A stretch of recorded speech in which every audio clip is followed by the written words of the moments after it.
ഒരു subscriber recommend ചെയ്തിട്ട് കണ്ട ഒരു സിനിമയാണ് നെഞ്ചിരിക്കും വരെ. ഈ സിനിമ കണ്ടപ്പോൾ എനിക്ക് തോന്നിയത് what A great actor Narain is.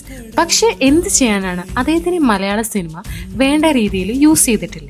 ഈ സിനിമയുടെ ഫസ്റ്റ് ഹാഫിന്റെ കഥയൊക്കെ നമ്മൾ എവിടേക്കോ കണ്ടു മറന്നതാണ്. പാവപ്പെട്ട ഒരു ചെറുപ്പക്കാരൻ വലിയ വീട്ടിലെ ഒരു കുട്ടിയെ പ്രേമിക്കുന്നു എന്ന കഥ. എന്നിരുന്നാലും ഈ സിനിമയുടെ ഹൈലൈറ്റ് ഇതിന്റെ സെക്കൻഡ് ഹാഫാണ്. നരയന്റെ ഒരു ട്രാൻസ്ഫോർമേഷനും ഒരുപാട് അങ്ങോട്ടുള്ള ഇമോഷണൽ രംഗങ്ങളും കാരണം ഈ സിനിമ നമ്മളെ വല്ലാണ്ട് അങ്ങ് പിടിച്ചിരുന്നു. സിനിമയുടെ ക്ലൈമാക്സ് ഒക്കെ കുറച്ച് സിനിമാറ്റിക് ആണെങ്കിലും Narain acted so well that നമുക്കതൊരു പ്രശ്നമായിട്ട് തോന്നിയേയില്ല. എനിക്ക് ரொம்ப சந்தோஷமா இருக்கேன் புவி. நீயும் அழக்கூடாது. உன் கண்ணில இருந்து ஒரு துளி கண்ணீர் வந்தா கூட நான் செத்து போயிட்டு தான் அர்த்தம்.